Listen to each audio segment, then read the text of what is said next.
Welcome to another edition of Milestones Radio. I am Heidi Hilton here with my co-host, Craig Coughlin. How are you today, Craig? Wonderful, as usual. I'm sure you are too. I am. I love this time of the year, you know. I do. What part of it do you love? Well, I, of course, love getting together with my family. And this year is an extra special year because my son Marshall is coming home from Los Angeles. That always makes things good. And he's pretty excited about it. And it's really bad though, Craig, because every time that I talk to him, I start crying. I get all emotional because it's been so long since he's been home. So anyway, it's quite a family event. So anyway, let's go ahead and introduce our guest today. Let's do that. Speaking of family, he's got quite a family. Very well-known family. Very well-known family and quite a legacy to work with. Hi, Todd. This is Todd Fisher. Hi, everybody. Hi, Heidi. Hi, Craig. Hello. So you want to give us a little background? You know, maybe there's somebody out there going, who is Todd Fisher? Who is she talking to? It depends on how old you are. That's how I have different introductions. For the younger group, I am Princess Leia's brother. Now, if you're really young, I've had a young person come up to me and say, well, if you're Princess Leia's brother, then that means that you are Luke Skywalker. And I'm like, no, not exactly. I am actually really Princess Leia's actual brother. You know, we're never quite sure about the other thing. There's a Hollywood version, and then they're both Hollywood versions, come to think of it. But the bottom line is then the other group, slightly older group, then Princess Leia, of course, like all of us, had a mother. And we used to kind of consider her the queen, and that was Debbie Reynolds, the actress, and she was my mother, and Eddie Fisher, the singer, crooner, was my father. And we shared, of course, the same mother and father. Eddie and Debbie were Carrie Fisher's parents as well as mine, and we're the only children.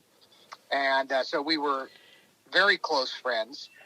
Carrie and I were best friends growing up. We were a year apart. And you brought up the holiday, obviously, for obvious reasons. And what's interesting is Christmas was also Carrie's favorite time of the year, mainly because it justified unbridled spending.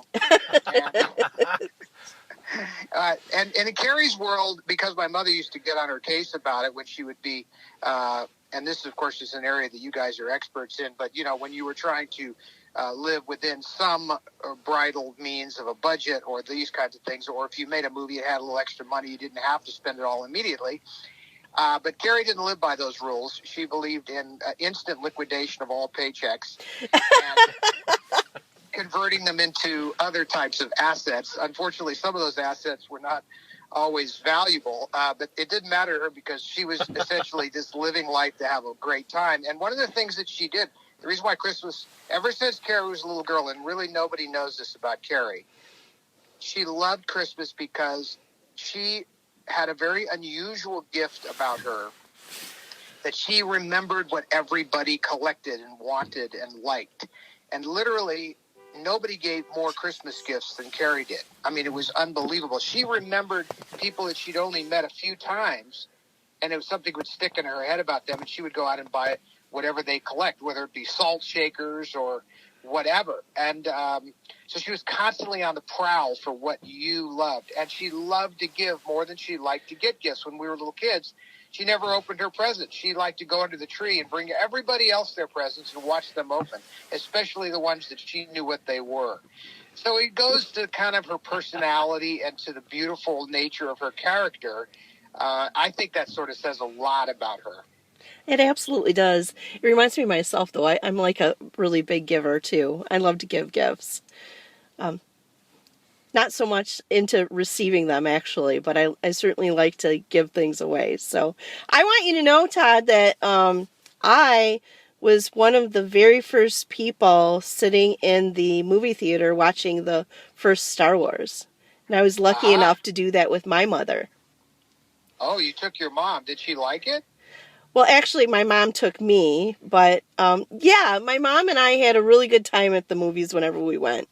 So my dad wasn't a person that liked to sit in the movie theater. He would rather go to the drive-in theater. Wow. So there's a real. He must be much older. Now, by the way, that you bring up an interesting point, on how the movie industry has evolved over the decades, and the different ways we would get together to be entertained by the movies, and then of course the different kinds of movies. By the way, that noise in the background is Carrie's parrot bird Archie, who is. He was originally given to her about 30 years ago by David Geffen, and then Carrie had him for many years. And eventually, my mother was upset that she was on the road all the time and Archie was alone. So Archie came to live with me, and he's been with me about 25 years. So when you hear Star Wars laser blast noises and things in the background, you'll know who that is. It's not just me making weird Star Wars sound effects. It's just him. And he does feel compelled a lot of the times when I'm doing interviews to get in on the action. I'm not sure if it's Carrie channeling through him or if there's actually something. It's just a strange habit from the bird.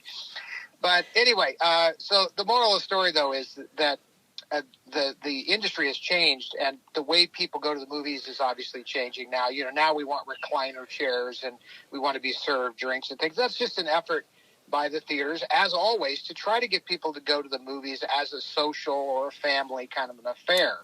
And I think it's a tradition that I would hate to see lost to the giant flat screen TV at home. I think there's a place for that as well, of course.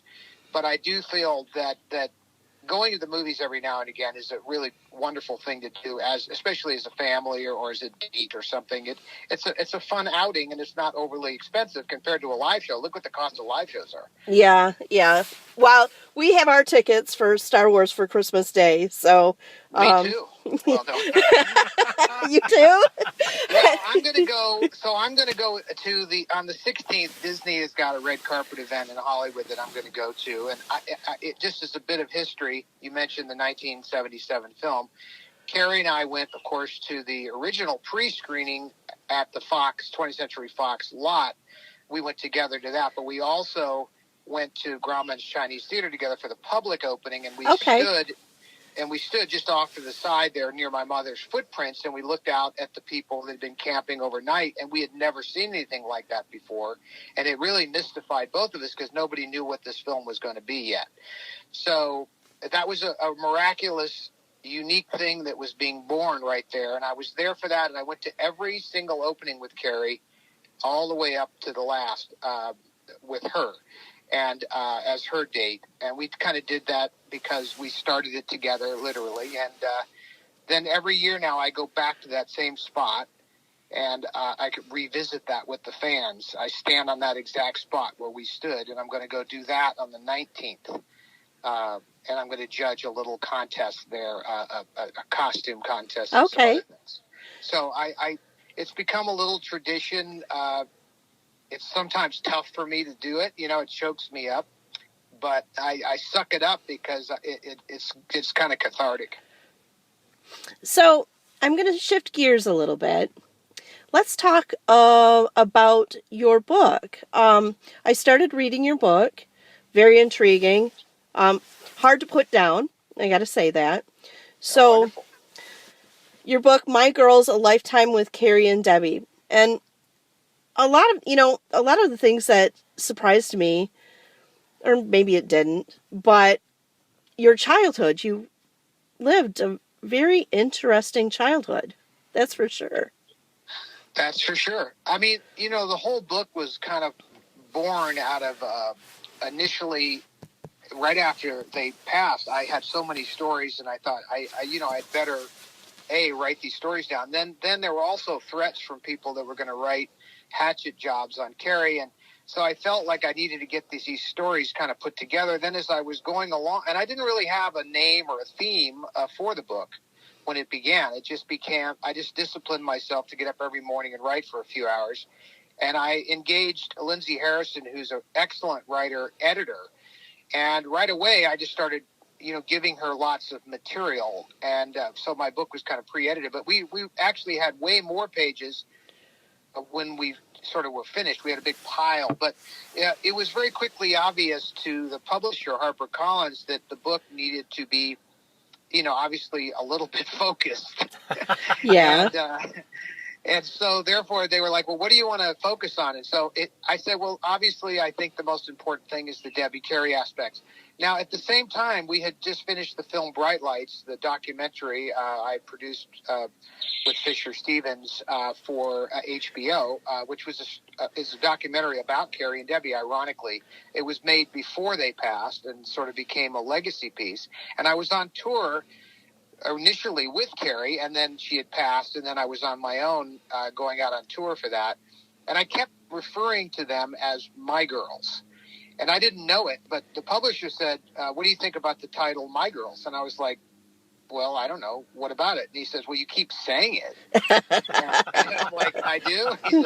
He says, yeah, I counted it like 12 times the last time you gave a film festival Q&A. And I said, okay, well, there must be a reason I'm in. That sounds good. So that's how the name was born. And then that also shaped the storytelling a little bit. And we started to focus on that aspect of the story. So it is, a lifetime starting from literally, I tell a story before I was born and how I was born, all the way out to the bitter end. And the bitter end was very difficult for me to do. It was a little easier to write than it was to read. When I did the audiobook and got into the last 3 chapters, it was literally the most difficult thing I've ever done.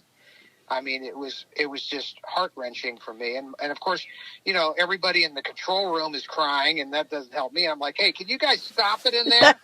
Right. I have to try to get this done.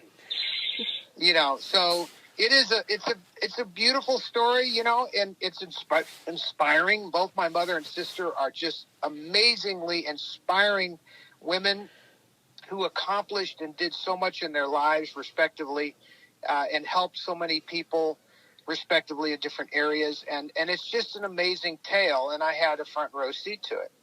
Well, you're doing a great job protecting their legacy and protecting them.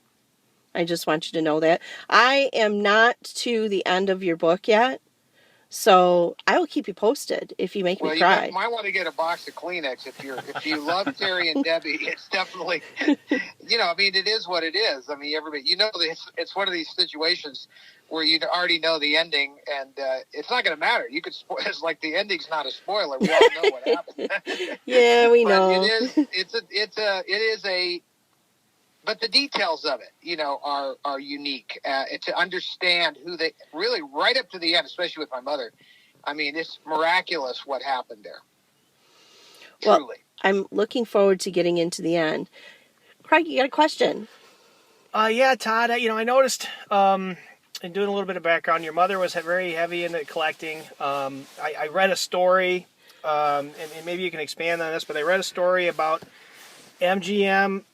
Goldmeier was getting rid of a bunch of their stuff, and your mom spent $180,000. Is that accurate?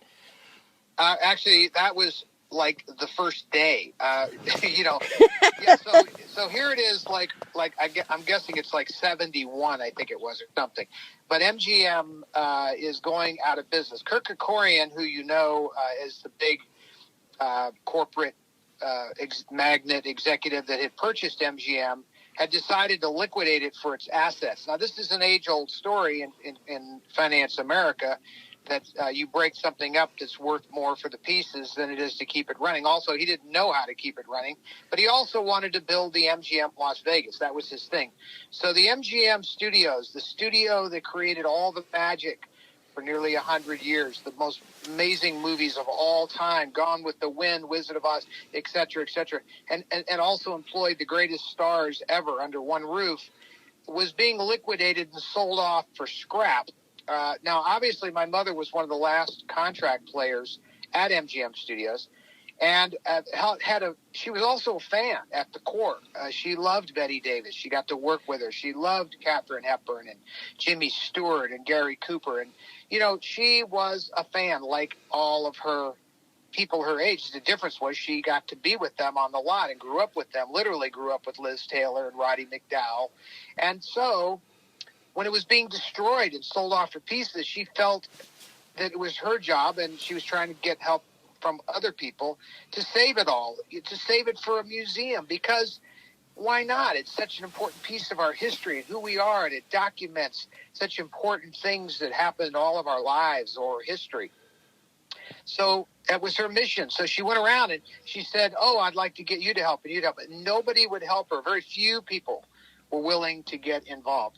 Now, prior to this, Mary Pickford and Douglas Fairbanks had tried to start a Hollywood museum, and Harold Lloyd was interested in it. There was a few people, but they were long gone. So she was on her own virtually. So she went and said, she took all the money she had. Now, this would have been like, if you were her advisors, you would have said, this is not a good idea. You would have said, you might take 10%. You put it in collectibles. But she literally took all of her money. And at that time, the initial, first day was 100 and some thousand. I believe she spent about 400 and some thousand. And this is 71, so I don't know what that would equate to today, but it's in the millions in today's dollars. Yes. Oh, for sure. And she purchased what people perceived to be junk. Literally, she was written up in the LA Times and other places as having gone crazy and buying all of these Halloween costumes and has lost her mind.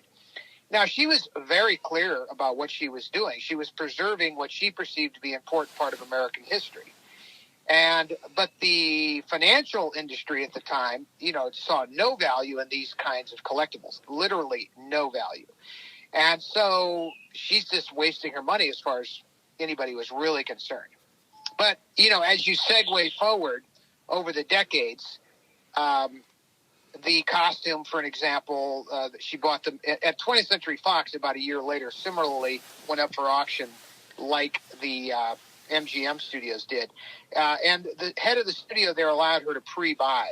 So she bought 17 Marilyn Monroe dresses for $1,000 a piece, which at the time was an extraordinary amount of money for a dress, especially like this white pleated dress, Yes. that looked like an off-the-rack dress. She gave $1,000 for that dress. So that was the 7-year itch dress of Monroe's.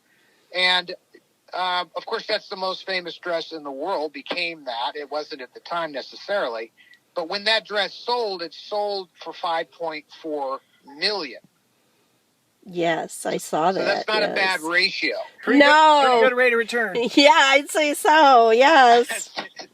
Now, not all of the things she bought had that kind of, increase in value, but I have to tell you that most of them did. And we did a little calculation a while back to see even taking into account everything across the board, what was sort of the blended return per year, and it was way up there. It was like 30% even on the worst items. So yearly 30% return. So Yeah. that's Wow. not shabby. I can't think of too many other things you could have put your money into, especially in those days, that would have given you that yield.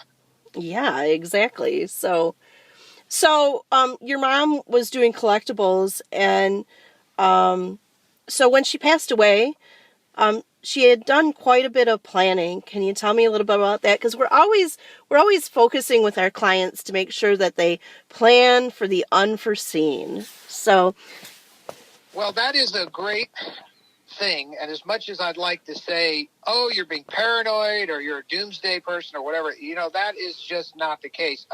I must say, Carrie and I never understood what my mother was up to. My mother was a Girl Scout for real, and she had literally earned 27 merit badges. She would have got 28, but she went into show business. I guess that's the 28th badge. And she was always planning ahead. And one of the things that happened when she hit 40, not even, I don't think she was in her 30s. What am I saying? She started to plan because she just had seen some of her friends go unexpectedly, and she thought, well, I cannot leave my children unprotected in a world that is full of uncertainty. And so she began to plan. And what she did is she started to set things aside. She got into life insurance policy. But she also was very obsessed, at least that's the way we perceived it, with all of the things that she had. Beautiful things. My mother collected fine art, impressionistic art, Monet, Renoir. She had an amazing collection of art. She had this, by the way, the Hollywood stuff, that was collected for all of us. She collected antiques and fine art and Georgian sterling frames and all these other things. She had her own collections. And as it turns out, those were also brilliant things to collect. But it was important to understand who was going to get what, when, where. So she, way ahead of time, was saying to Carrie and I, what do you want? And Carrie and I were like, we don't want to talk about that. And she's like, well, do you like this painting or do you like this antique chest? And we're like, we don't, that's so negative. We don't want to do that. And she would make us say whether we liked it or not. And then she'd put a little sticker on it and she'd put that in her estate. And she started to build this plan, even down to the furniture. And ironically, that turned out to be an amazing blessing because in the end, everything was sorted out. I knew where everything went down to the last lamp. And including the things she wanted to give to her friends and things like that. So was that paranoid or doomsday type of mentality? And the answer is no. It was just reality. You know the old adage, none of us get out of this thing alive. Right. Well, we certainly encourage our clients to have proper planning, that's for sure. And the best time to actually talk about these things, and I know it might sound bad, but is around the holidays when everybody's together and everybody's in the same room, generally. True. So Well, that's what my mom did, by the way. Communication is the key. There's no question about it. We've seen, our experience has been time and time again, when there's no communication, and the family might not fight about money, but then it comes down to this one piece that is just beloved to one person. It goes to the wrong person, then the next thing you know, every dime is fought over.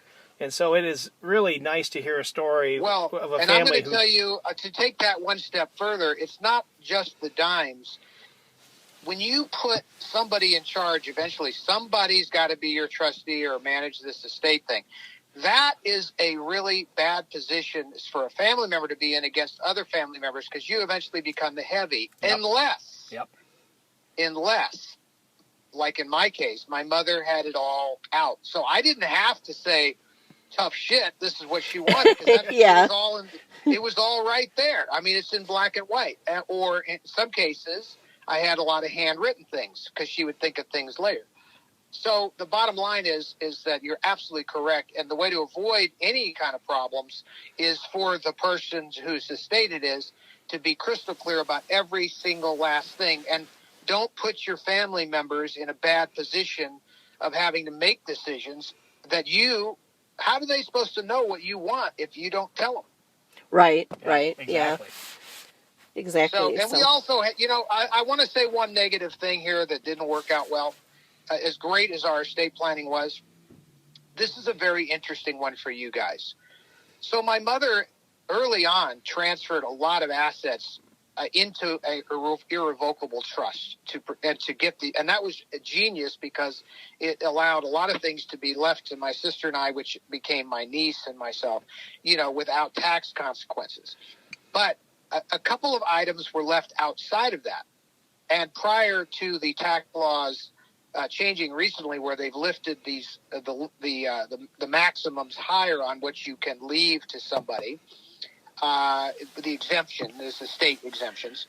They were a little lower when Debbie died, and therefore we had some substantial assets outside, and she had not transferred those things all into the trust. Now, in hindsight, I think she would have gone, oh shit, I should have put all of that in there.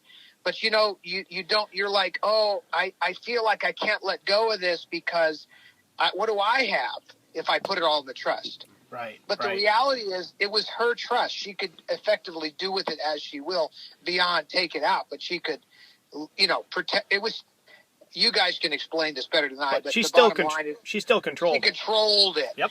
But unfortunately, we lost the Debbie Reynolds dance studio because my mother kept that outside of the estate. We can't quite figure out why, but the tax consequences on that were brutal. They came in and appraised it at market value, and the government came in with their hand out and asked for millions of dollars, and it wasn't worth it. So we liquidated it and paid them off.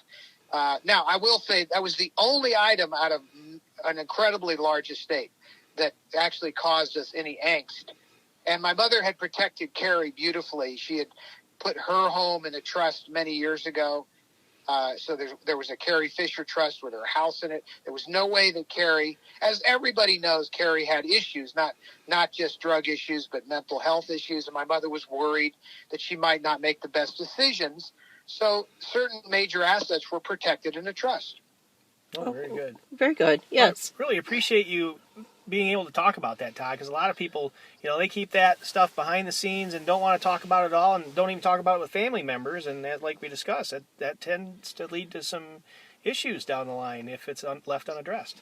I mean, issues is the understatement of the year. I have seen nightmare after nightmare of poorly planned estates where people don't make these decisions.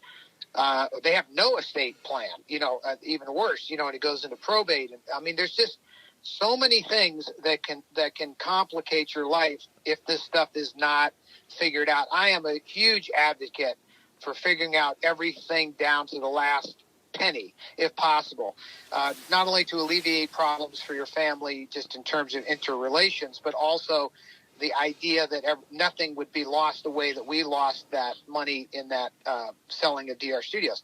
I mean, the beauty of this situation with Carrie's house as an example, is that house is now protected at the value, when the transfer occurred. So, her basis is protected. You can't step it up upon death. I mean, it's a very, very, it was an amazing thing. It truly is. And this is how people with money keep money.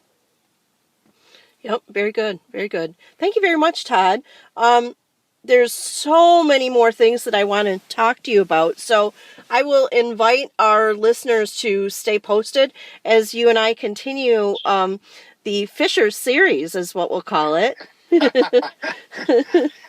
Yeah, I'm one of these people that's like, I could say hello in 30 minutes. I love that. That's good. So, again, I'd like our listeners to stay posted in regards to when we will be pulling together our series.